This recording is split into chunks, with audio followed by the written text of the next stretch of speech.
తరాల నుంచి మా చిన్నప్పటి నుంచి ఉజ్జయిని మహంకాళి సికింద్రాబాద్ ఎప్పుడు పండుగ వస్తుందని మా అక్కలు చెల్లెండ్లు బోనాలు ఎత్తుకొని వస్తారు. వాళ్ళ కోరిక కూడా మంచిదే, మాకు మంచి మొగడు దొరకాలి, మంచి అత్తమామలు దొరకాలని వాళ్ళు కూడా ఆలోచిస్తారు. అదేవిధంగా రైతులు అంటారు మాకు మంచి వర్షాలు పడాలి, మంచి పంటలు పండాలి అని కోరుతారు.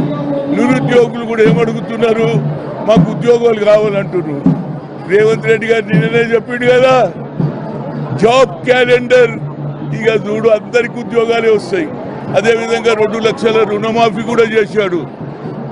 ఢిల్లీకి పోయినా పోత అమ్మవారి దర్శనం చేసుకొని కూడా పోయిండు. ఇక మీద పోయి సోనియా గాంధీ దర్శనం చేసుకుంటాడు రాహుల్ గాంధీ. కనుక వాళ్ళు కూడా ఏమంటారు, వాట్ అబౌట్ 6 డిక్లరేషన్ చేస్తున్నావా లేదా అని అడుగుతారా లేదా? కానీ మా అపోజిషన్ వాళ్ళు ఎంతసేపటికి ఏం చేయలేదు. అరే మీరు 10 ఏళ్లలో ఏం చేసిండ్రా బాబు? హరిజన్ ముఖ్యమంత్రి అంటే చేసిండ్రా? అదేవిధంగా నరేంద్ర మోడీ 2 కోట్ల ఉద్యోగాలు ఇచ్చిండా? Black money తెచ్చిండా? 15 లక్షలు జమ చేసిండా? కనుక ఇవన్నీ జరుగుతూనే ఉంటాయి. కానీ అమ్మవారిని ఒక్కటే కోరుతున్నామ్మా, మా కొత్తగా ఏర్పడింది, కొత్త సర్కారు వచ్చింది, మంచి పంటలు పండాలి, మా పిల్లల భవిష్యత్తు బాగుండాలి.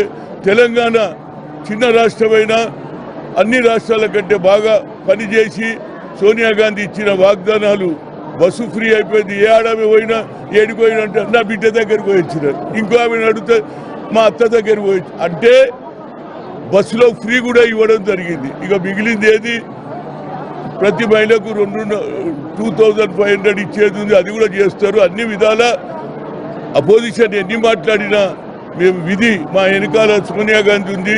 అదేవిధంగా ఇవాళ ఉజ్జయిని మహంకాళి టెంపుల్ ఉంది, అమ్మవారు కూడా తప్పనిసరిగా చేయమని చెప్తుంది. బంచరు సుఖసంతోషాలతో ఉండి మీ భవిష్యత్తు బాగు చేసుకోవాలి. తెలంగాణలో ఇతర రాష్ట్రాల కంటే నంబర్ 1 రాష్ట్రంగా కావాలనేదే నా ముఖ్య ఉద్దేశం.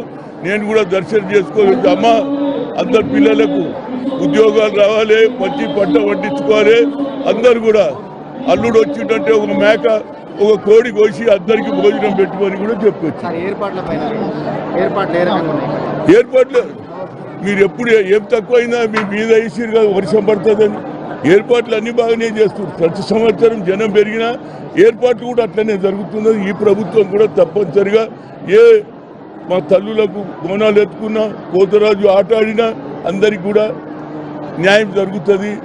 ఎందుకంటే వర్షాకాలం ఇక ఈడికెళ్ళాడదానికి వేసిరుగా, లేదా వర్షం పడుతుందా మీకు కూడా ఎటువంటిది వేసిరు చూడు, VIP ట్రీట్మెంట్ మీకు కూడా. కనుక బాగానే జరిగింది, ఇక ముందు కూడా అదే జరగాలని నేను కోరుతున్నా. Okay, thank you very much.